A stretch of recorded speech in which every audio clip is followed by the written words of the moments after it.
Welcome, everyone. Today we are having a conversation here with Alanna, Ylenia, and Kimura, and we are marking 50 years of GIV, or Groupe Intervention Vidéo, a feminist and queer artist-run video center based in Montreal. We'll hear more about it soon. But until then, I'm curious to hear how you found Ventilator, Amsterdam. Hi, I'm Alanna.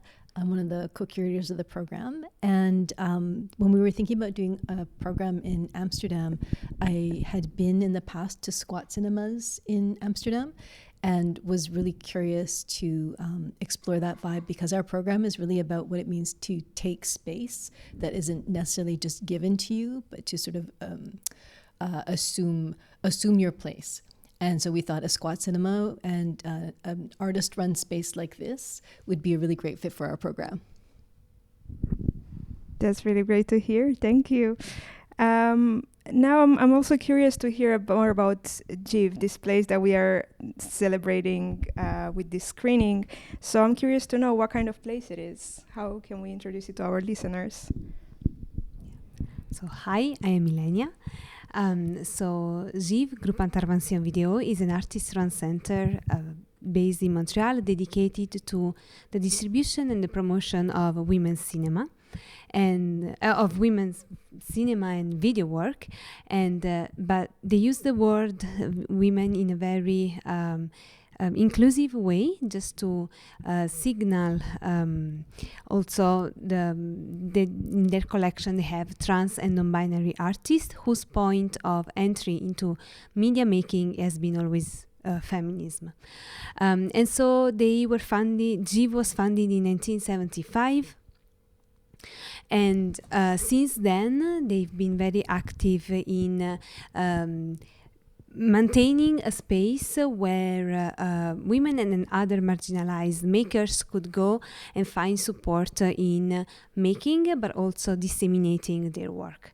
And so over the years, they accumulated this enormous collection of video works that we are celebrating tonight, especially in the way in which they keep maintaining and building feminist and queer communities through media making. Great. Really nice to hear. Someone else would like to add anything? For me, I'm Kimura, and I am one of the artists distributed by GIV since maybe 15 years now. And I've been doing short film that are very short, like 100 seconds, which is 1 minute 40, and they accept my videos to be distributed. So for me, I enter as a female. Now I consider more myself as a non-binary, and they still accept me. So I saw the evolution of GIV as an artist, but also curating programs. That for me, I wanted to represent voices that are less seen, maybe in the collection, because they accept very different kind of program, like carte blanche, and then they give also one special focus on some theme, and they have different kind of programs. So for me, when I can jump into a programming, they accept me. They never reject me. So I feel good. I feel welcome, which is very important. That is very important. Thank you. If I can just add something. So GIV's current artistic director is Anne Golden, and director is Petunia Alves. And one of the ways in which GIV maintains feminist space in the city of Montreal, but also internationally, is precisely inviting people like artists or researchers to dive into their collection and discover these works. So that's also what... Yeah, they have a big archives. Yeah. So is that how you got involved with GIV? I think actually, yes. I was trying to remember sort of the first time. I mean, I certainly knew a lot of their work through friends who were artists. But I think the first collaboration that I had with Givre was actually 10 years ago during their 40th anniversary. I used to run a bike-powered outdoor cinema, and they had they were doing special screenings for the 40th anniversary, and so we did a screening of kind of retrospective screening of their work outdoors in the park. And I think Anne Golden even got on the bike to pedal a little bit to help run the projector. And it really made me fall in love with their collection because it had a film by a student of mine who had just graduated, and also all these classic films from the 1970s or videos from the 1970s, and just the diversity and the curiosity of the work that they would put together was really appealing. So I'm curious to know a bit about the program today. What motivated you to curate these airlines, and where did the idea come from?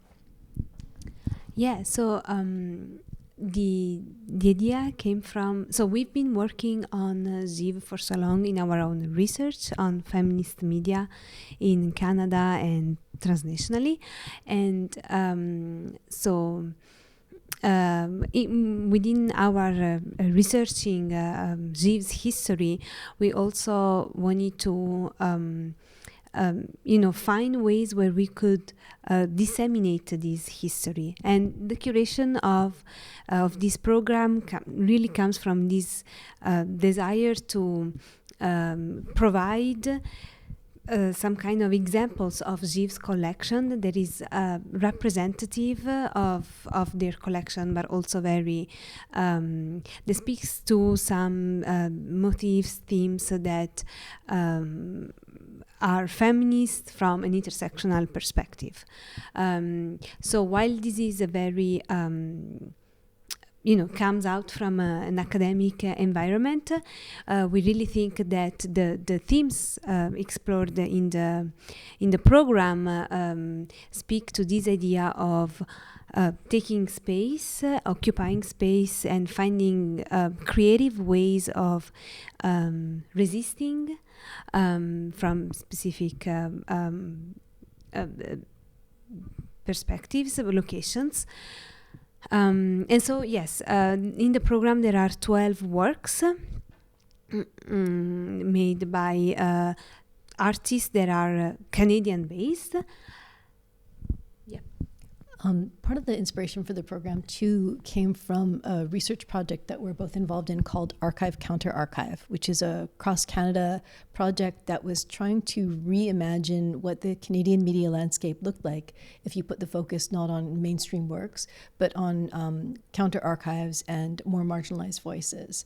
So queer voices, trans voices, racialized communities, Indigenous voices, but also acknowledging the way that it's not simply a question of adding more work to the program. There's problems of how to even access work that has been neglected or forgotten, hasn't received support, or that never got made as well.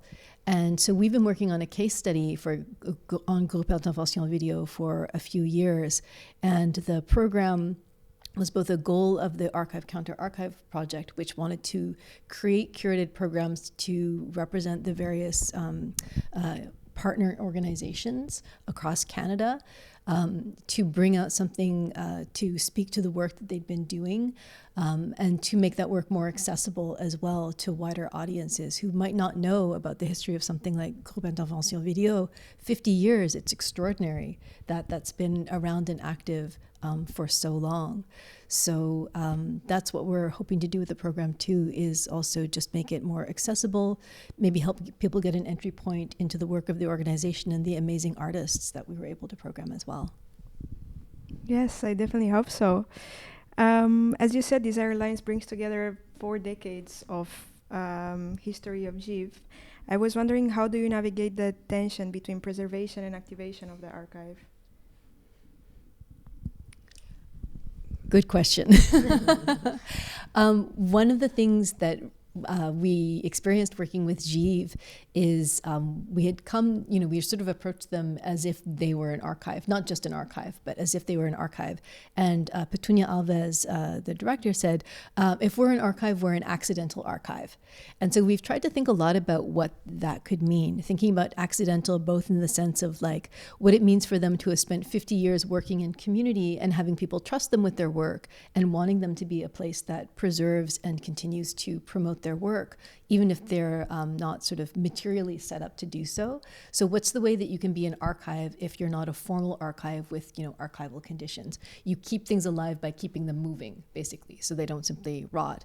But we wanted to think about the idea of the accident in another way too, like the kind of accident of the uh-oh, now what do we do? Because they're always coming up with these solutions for how to think about how to keep the collection alive. And for us, it was interesting. We ended up mostly working with films or videos after 1990, which is still 30 years, which I sometimes forget. But it's fascinating to see the kind of continuities as well as changes that have manifested themselves across the work in the last 30 years. Yeah.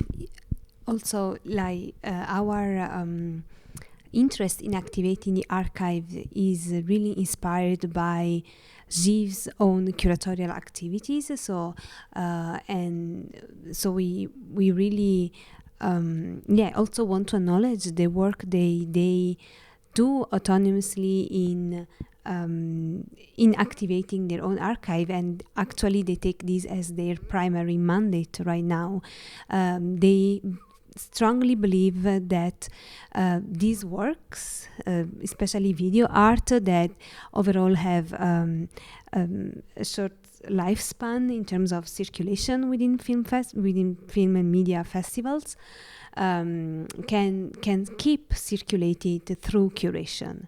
So and curation is intended really in this sense where the act of bringing these works together can create new meanings.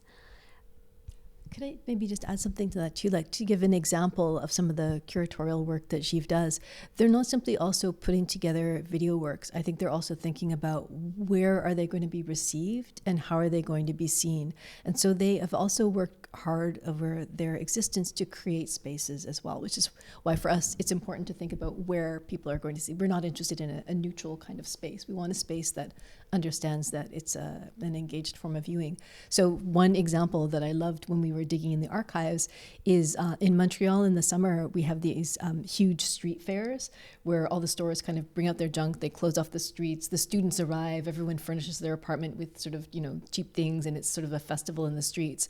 And so one year they set up a feminist video booth at the street fair, just put up some black curtains in the middle of the street, and we're screening films about like women with HIV/AIDS and domestic violence and migration as an experience in the middle of, where you could buy your pack of tube socks next door or a cheap t-shirt next to there. And I thought, well, that was just such the spirit of Givre, to just be like, this is the place for feminist video work, experimental, challenging work. It belongs right here in the middle of the street, in the public space. And they pulled it off. That's really great to hear. Thank you for sharing that. Kimura, I'm also curious to hear your perspective as an artist, part of Givre. You've seen it grow and shift for many years. So I'm curious what changes or continuities have meant the most for you within the feminist and queer movement. I think for me it's like when I arrived about 15 years ago. I arrived about 20 years ago in Montreal. But because I'm an immigrant, I didn't know if I was allowed to. And like my first film I did in 88, and 20 years after I started to redo film when I was in Montreal, when I arrived at. And I was doing video, and I took a workshop with Givre to do animation.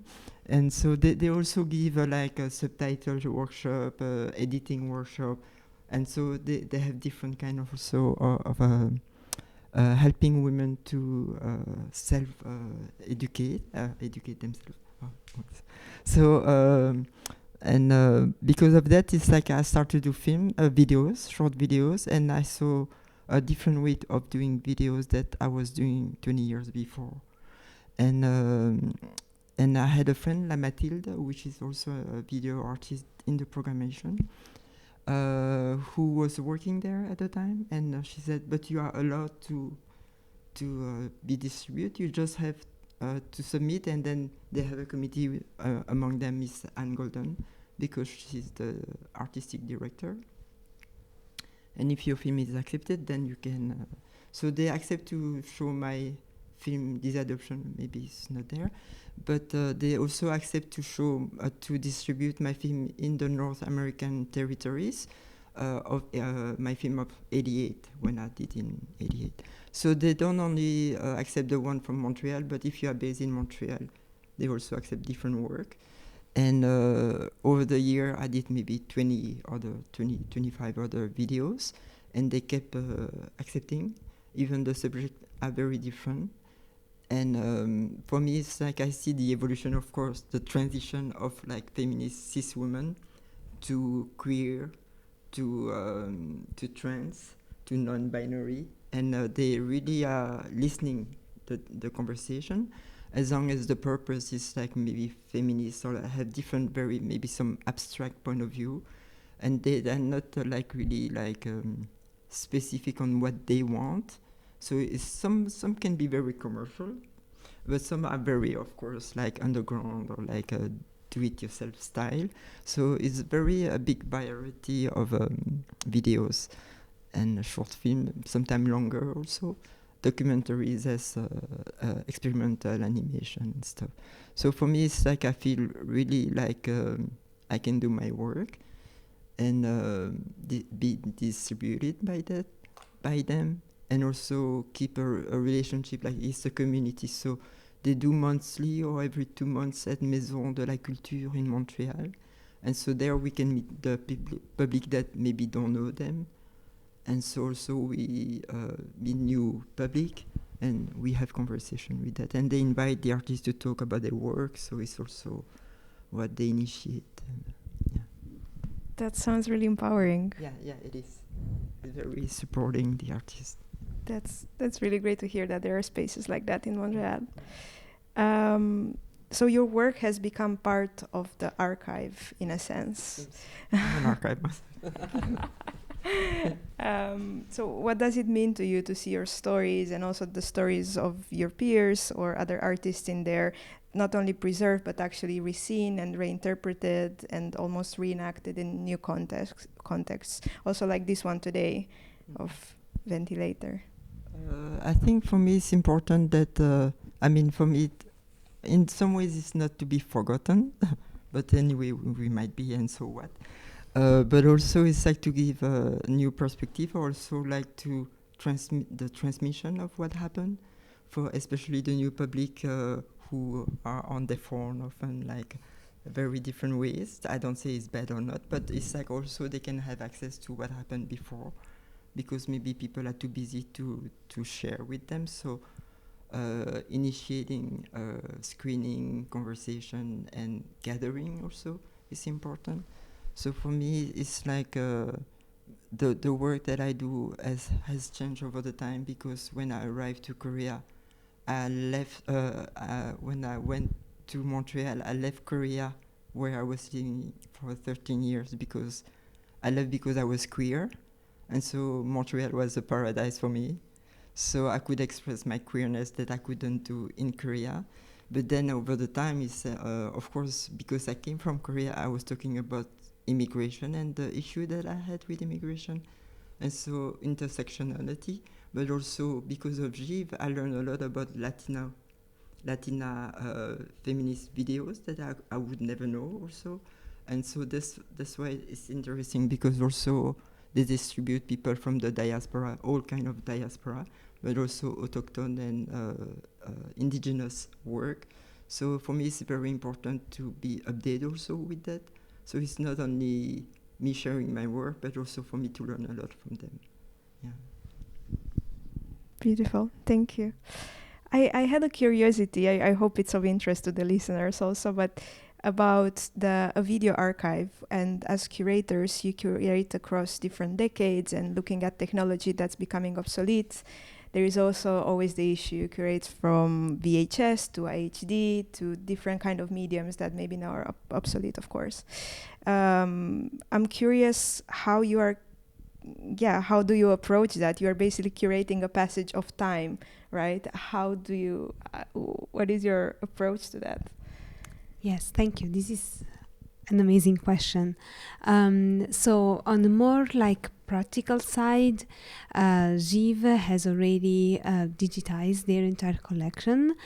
But what's interesting about this collection is that precisely what you were saying, it really it's a testament to the different video formats and the specificity of the medium of video compared to film. And so from in the collection you have these early feminist videos made with the so-called portapac, which was the light video, and but also like it's a medium that throughout its history was very quick in changing its formats, so they always had to update their archive and converse from between each formats. And in terms of how we approach it in terms of curatorial work is that precisely addressing that history, and as we did in the program, also interrogating what kind of formal affordances video allows compared to film. Yeah, I would say also as academics, I still think that video is neglected theoretically, sort of it's film and then everyone's excited about the digital, but the dramatic specificity of the video, precisely because things were changing all the time and because it had so many different relations to formal experimentation, but I think also the potential of video that sometimes just gets glossed over by the idea that it was a democratizing technology.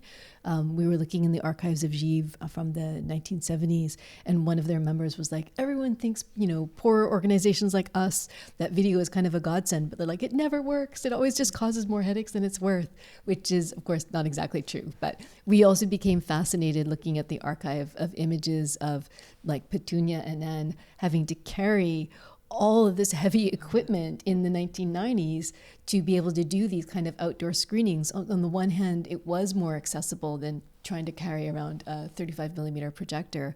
But on the other hand, like it was heavy, So I think there's something too that we're interested in the materiality and the physicality of the medium, the way it registers, the way that bodies kind of carry the potential of video with them. And I think that is something that comes through in the films that we programmed as well. Yeah, and this materiality really also is becomes embedded in the image. So like these definitely not high quality images that were meant for video screens will be certainly come across during the screening. But we really embrace that sort of imperfection of video. Yeah, I'm also curious, what was it like to bring these voices from the collection together with the technologies together on the screen? How does it feel watching it for you, at least? I'm curious. I think it feels very intimate. It feels nostalgic for me as someone who started studying film and video in the 90s and had a phase of production at the moment where formats were changing every single year. So it feels familiar and nostalgic and friendly and also extremely beautiful. I think we are watching a little bit with an eye to that technological change and trying to think about what kind of freedoms it gave the artists. A lot of the artists that we program, they're really explicitly thinking about questions of freedom and creativity and constraint. And constraint can be a kind of freedom as well. And I think that's kind of a thematic actually that came through in the program also. And there's a few films in there that are early films from people like very early in their career. And there's something about that kind of experimentation. I'm thinking of like Two Snakes by Chris Lee at a time when I think Chris was just learning how to do that kind of animation, and it's such a beautiful, accomplished film. The soundtrack for it was created live in one take during one of the first public screenings of the film as well, and yet it feels perfectly adapted to that work. So there's something about that meticulousness, and then the kind of freshness and the improvisation that came together through the kind of affordances of technology. And I guess for me, it's it feels like it's more about the genealogies that you find through these works, and the recognition that, like, the recurrent sort of demands and desires and needs that from a content point of view come across from the videos, but also that formally really testify the inventiveness of the artist, and their, again, very bodily relationship with the medium.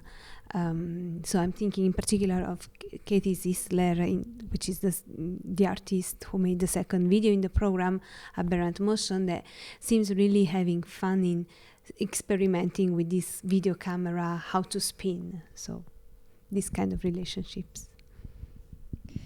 In the program, there is Home Away Home, made by Kimura.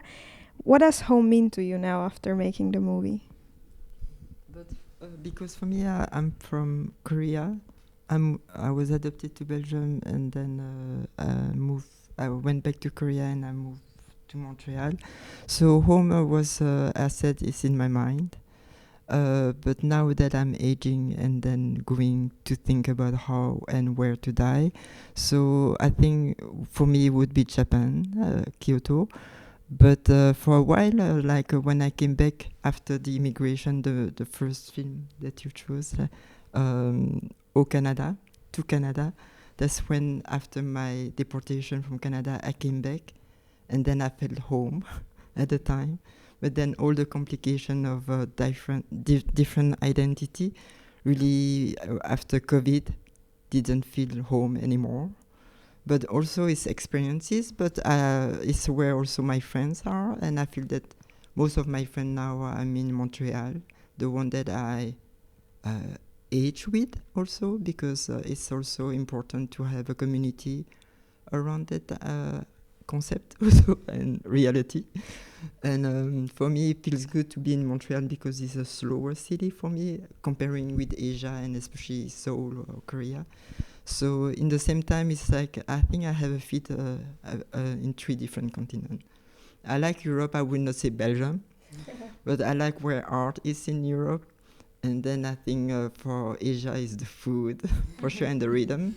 And then Montreal is for the friend and also the video and art making. Yeah. Great, thank you. As we celebrate 50 years of GIV, I'd just like to know what this moment means to each one of you personally and politically. And what do you wish for the next 50 years? Wish them well.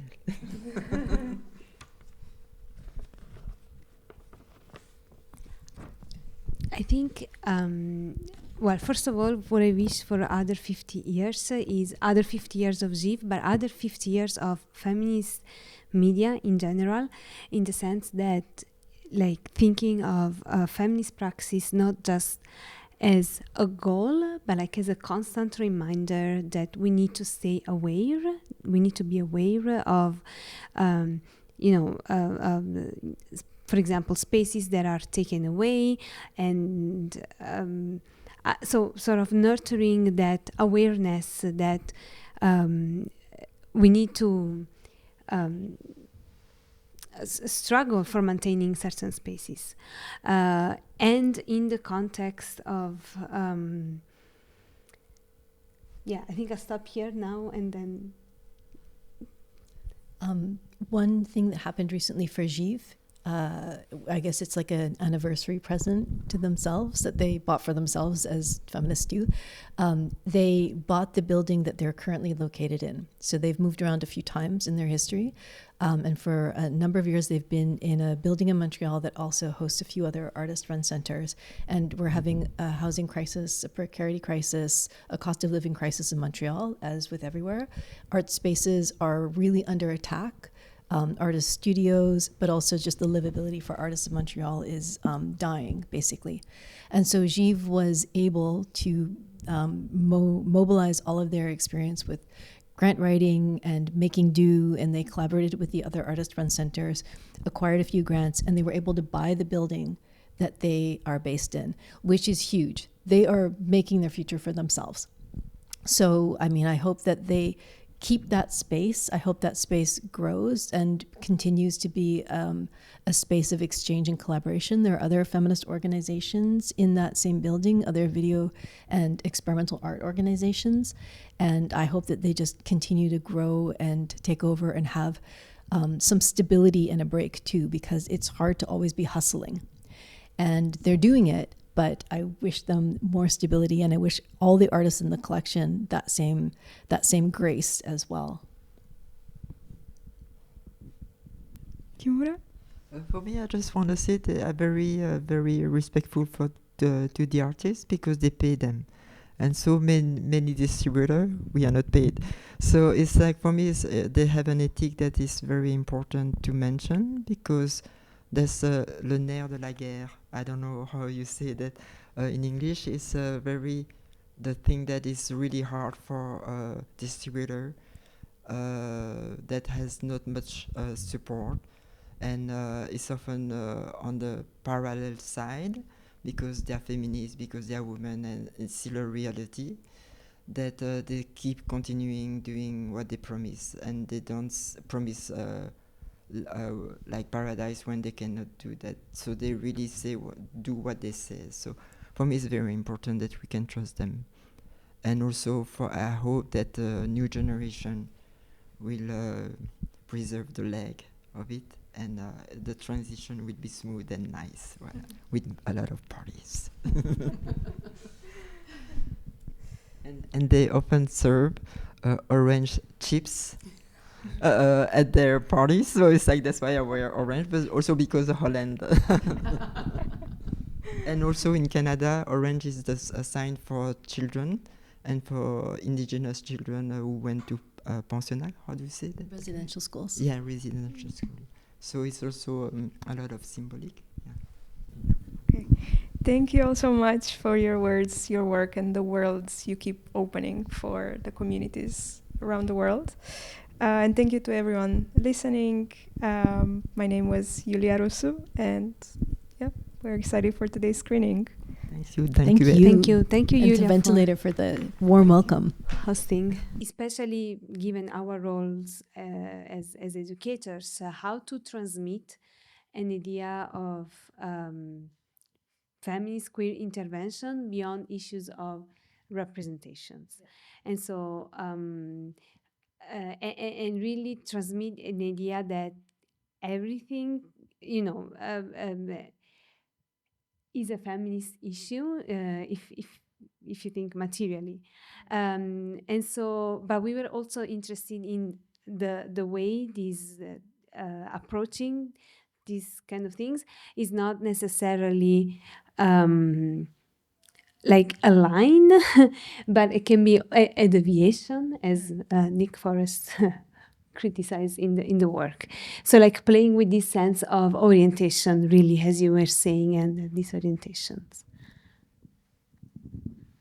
I think the other thing is that we think that these are works that send signals. Something like a film like Welcome to Africa, to me, it's a film about this archival past, and it also reads like a kind of science fiction film in a lot of ways. And Lamathilde's film, the last film that we saw, she has two films in the program, The Winnipeg and Chants d'Amour. And Kimu's film with Kimchi, the cat, the best cat ever. on screen, except for my cats. These two films are not actually initially part of the program, but they work beautifully, I think, with the program. Chants d'amour in particular, I think it gives us signals, right? Like it's impulsive. It gives us signs, words that we can read. It immediately destabilizes those meanings, and it makes us feel those through the images on screen. It uses every power at its disposal to send a kind of signal to the future, I would say. And I think that that's something that we see in the archive of Givre, is all of these signals to the future that are like desire lines just written all over the place, kind of scribbled all over the images. So I think that's one of the ways that I think about desire in the piece. I don't know if you wanted to say something. I would add, when we think line, it doesn't have to be straight. That's it. Yeah, definitely. And then on that note, I also want to give some space to Kimura on their work of both Japanese saw my film and they say it was badly translated. That's who cares finally, because I put the word that I wanted anyway, what I understood, and it could be called lost in translation also. It could be called so many things, but why did I choose the Bolero de Ravel is because normally I had to dance on Bolero de Ravel by Maurice Béjart, but because that year in '89, I decided to come back to Korea instead of dancing for him. So for me, I always wanted to dance on Bolero de Ravel, but I couldn't. So it was my little insight to use that, and because every Bolero de Ravel is one layers up, one new instrument, and it become at the end is very, you don't almost even hear the Japanese, and it become like énervant, and I want that effect. And because it's so loud that my cat is sleeping anyway, I didn't ask him to sleep. He was really sleeping. And because on the hors champ, we said outside, so there were like a photo shoot. My window is mirrored. There is a filter mirror, so they don't know that we see them. So they were shooting because of my mirror. My cat was sleeping, and I took that opportunity to film. It was not very, and then I decided to do a can burn to understand that there was some action outside. And for me, it's because this is my home. It was my apartment in Montreal when I came back, and my cat is the only Canadian in the thing. So for me, it's so many layers, and often I work with many layers, but I often use pop knowledge, pop culture, popular culture that people don't have to understand. If I ask someone to do a music for me, it will be different than if I use something that is already known. So there's many things, and because I didn't want to use my voice in French when I was translating, because I want people to get lost in so many layers of languages. So that's how I construct my film. Yeah, definitely. I see the theme of layers, but a lot of layers, a lot of nuances, and it's like a very it feels like a main themes of of your work, and I really enjoy how especially in terms of translation we have the background of a lot of culture, a lot of language. Though for example we have the audio in Japanese, and the location and the culture they're talking about is based on South Korea and Canada, while the subtitles is in English and French. So it's also makes me also wondering how you as an Asian queer female immigrant artist. So there's a lot of layers in your own identity as well, in how you practice art as well, and how and also with the multi layers of the social cultural conditions, how amidst all these layers, all these nuances like that. How do you feel about the notion of home? I think I answer in the question somehow. The home is in my head, basically. and I think is in the head of many people. But I think how I'm perceived is very different, and of course how I'm accepted is very different. But I would return the question for both of the curator. Yeah, that's a good question.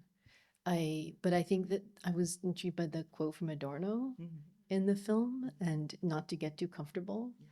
And I actually think that that's something really valuable, something I like about Montreal, because as a bilingual city, it's never felt entirely comfortable, even though I've never felt more at home anywhere in my life. At Giv. No, but like in the joke, there is this sense that I also moved to Canada almost 10 years ago, and I think home for me is really about, cultivating spaces of relations, communities, and when there is, but for that, like, you cannot do that alone. You need some sort of infrastructure. In that sense, I think that GIF provided sort of space to meet people.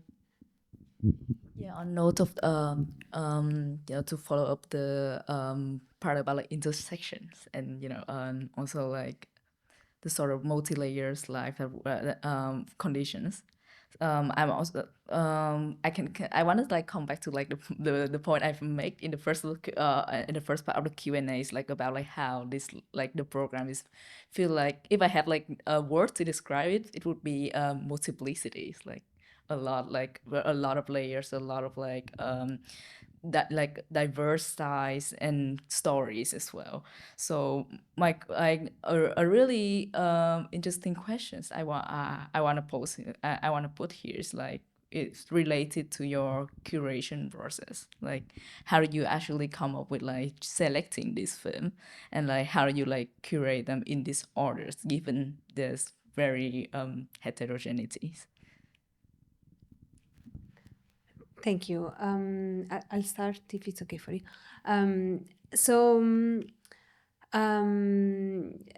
Again, beyond the sort of practical way of looking into the collection, especially thinking of our, say, students, we also wanted to, we were thinking about the history of medium, and we wanted to reflect on that. And so, but we also are, like, if you think of the history of video, it's often thought in this very sort of binary way, where it's either militant documentaries or video art. And actually, feminist approaches to video making since the 70s have sort of disrupted that binary. So this is one way in which we, curated this program in the specific, but also we are so we have our own curatorial concerns in terms, again, of in general projecting an idea of feminism that is intersectional and beyond issues of representations, but also at the same time, and we often discuss this when we present about Givre, we are inspired by Givre's own practices, which is, it's not like necessarily imposing a theme, but also, sort of letting some themes, some motifs emerge from the works themselves.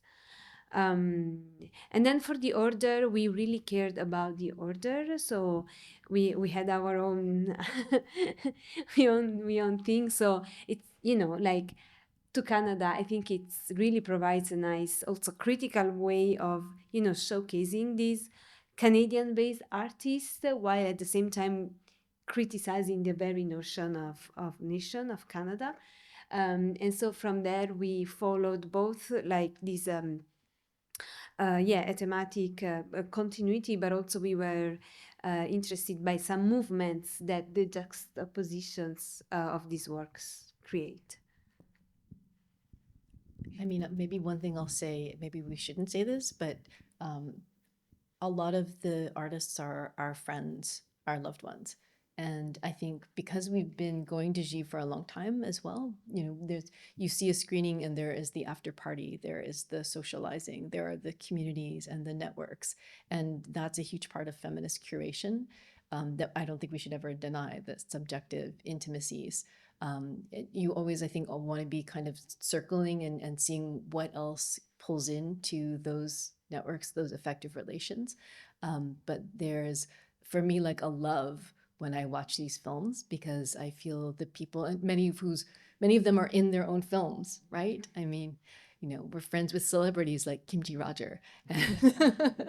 And that's, I think, part of also what sustained G for such a long time is the way that they build communities and they build these friendships and networks and exchanges. And many of the people in the credits are across multiple films. So we're not just presenting, 12 or 14 artists. It's also these histories, these intimate histories that I think you can feel, even if you don't know who these people are. Thank you so much. And now I want to give the stage to the audience if they have any questions for all the guests here. Yes. I was just wondering, the idea of design lines was really interesting to me, and I wondered how much you see like this thing of like coming out to Amsterdam and showcasing these films in this space as a form of design line, and how much like the exhibition aspect of it is hiding with that. Huge.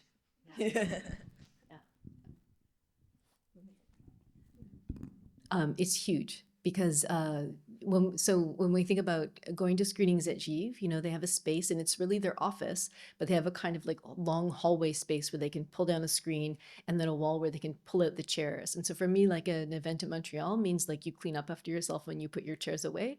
So a DIY space like this, I think for me, instantly embodies some of the spirit of artist-run centers, which are governing, but they're also everybody does everything, which is a quote from Petunia Alves, the director of Givre. People have their jobs, but then everybody has to clean up and clean the toilets and put things away. So for us, it's been such a huge pleasure to work in this space with these people who've shown a lot of care for the program. And thanks for coming out again. I don't know if anyone else wants to. No, maybe yes. It's part of one of our main concerns was thinking of spaces where we know we would get you, and but also really thinking in terms of like as in the videos, like there are these other ways of appropriating the urban space. That's why we are interested in the history of this building, and we really think that like the content of the program is in conversation with this occupation of the space. Thank you so much. Anyone has other questions? Yes. It's not a fully formed question yet, but like you were mentioning documentary a couple times, and I'm curious how you understood the role of documentary in the program, because it was very much like, it was really interesting how it kind of flowed between, let's say, experimental video and documentary and archive and sort of performance. And I feel like those things interacted very almost seamlessly with each other to create almost like this its own genre. And I felt like also just watching, like, let's say a performance video from Montreal in the 80s almost took on like a documentary quality, because you're looking at a specific time and place of a city. So I was curious how you saw the role of documentary in the program. Was that something that, like you said, just sort of emerged after the fact as its own kind of motif, or were you thinking about it as you were curating? Thank you. I think because we also have, quite of a extensive, I mean, we know the collection, and so we notice that so there are like what we can call social issues documentaries, and which constitute an important part of the collection. And we wanted that part, you know, to be represented, let's say, also in the program. So I think that documentary was our concern, but also a way, you know, beyond more like traditional documentary techniques, always considering that for us, like even the very early feminist videos in GIV about rape culture, violence, they already include experimental performance. And this is like 1975, so dance. So we really, I think we really try to overcome this sort of distinction. So I think documentary was part of the curatorial gesture. And I think the more we watch the program, the more that flow that you're talking about comes out.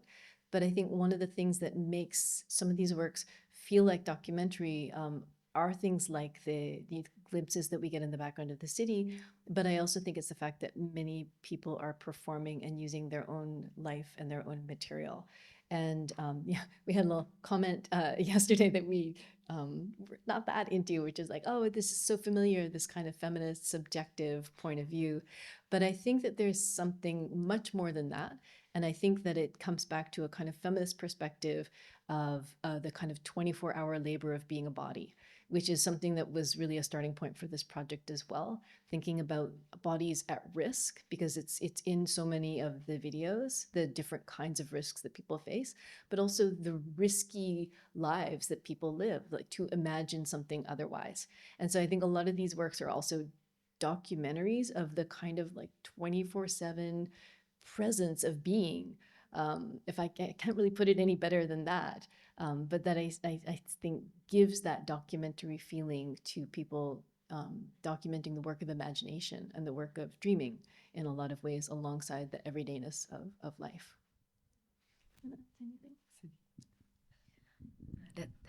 That's a very inspiring answer. And do we have any other questions? Yes, please just go. I've done research before on video collectives in London and in Paris, kind of emerging in the 1970s. And I was just wondering how much your collective kind of took inspiration from these other things going on. Did it really emerge quite organically? Is its own thing separately? Or yeah. Do you want? For Paris, I can answer.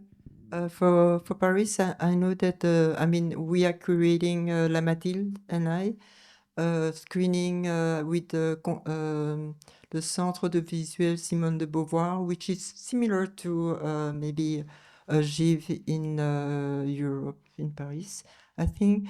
And we do collaboration also. So I don't know who took influence on each other, but I think there is a need, and it's obvious that in mostly, I think, every big cities, there are like niche or like groups, but maybe that don't durer tout longtemps.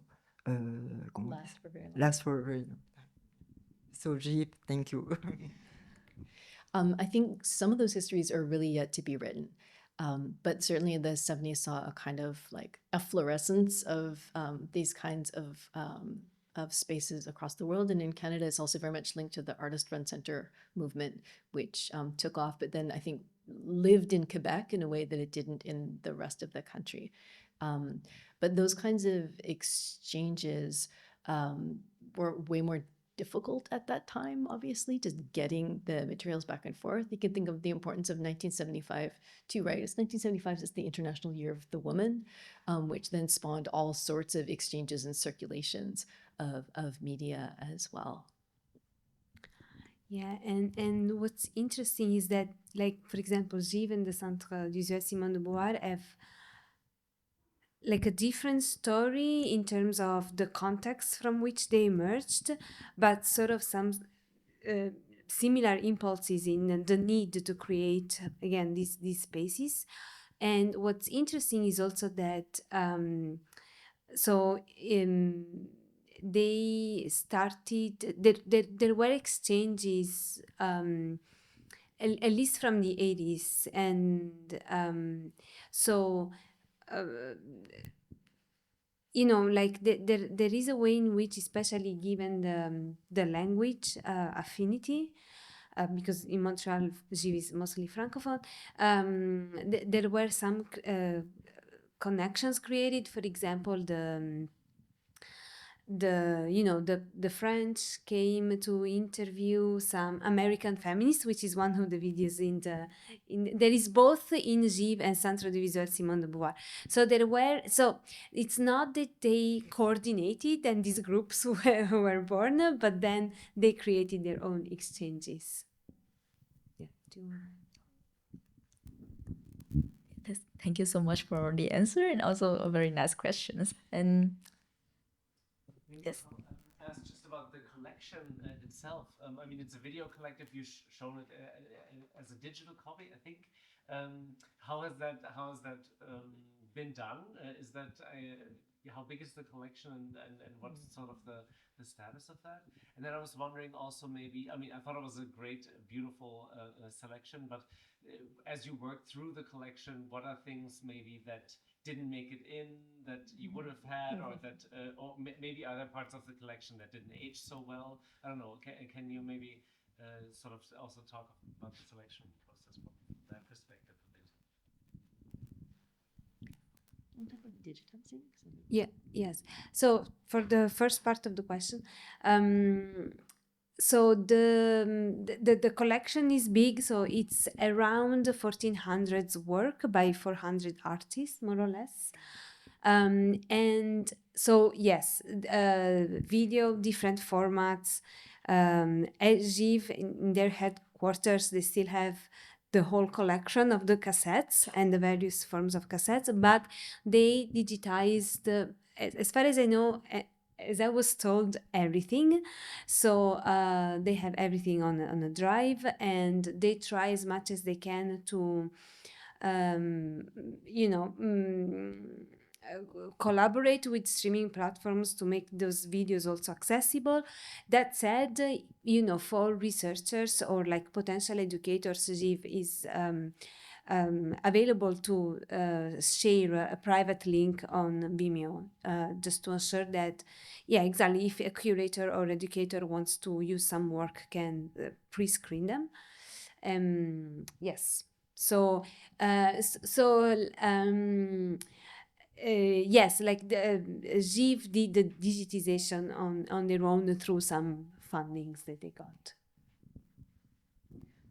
I mean, for sure, I'm sure there are things that maybe haven't aged as well, but actually one of the things that is so cool is like I've been able to take my students to Jive a couple of times now in the last few years, and they just go crazy for the older work. They go crazy for it. They're like, we've never seen anything like this before. I think it's amazing. They might be more familiar often with, I would say, American feminist work from that era, but it's different. And so I would say for us, it was more a painful process of trying to whittle down our list of like 300 films from like day one on our visit, and trying to choose also like which work from some of the artists that we really knew that we wanted to include. So there's so much more to see, and a lot of Jive work is available on a platform called Vukovu. That you can rent their work for like $6 and spend an evening watching cool experimental feminist work, which I highly recommend. And or if you have a connection to a library or a festival program work by Jive, and they'd be happy to help you out and hook you up with someone to walk you through the collection, or get your library to buy work by Jive, because feminist experimental work needs to be preserved and needs to be held carefully in places. If I can add something to this, is also to navigate this very extensive collection. The good thing is that Jive curates a lot of programs from the collection, including Kimura co-curated two other programs. So I think that this programs that are advertised on social media, on Jeeves' website, are a good starting point to enter the collection. So that's also another way to start. Yeah. You can Google the name of the artist. Yes, and I think that anyone have other questions? No? No, yeah. So I think that we really have like a very nice screening, a very insightful Q&A sections. And thank you very much, everyone, for being here tonight. Kimura, Ylenia, Yay!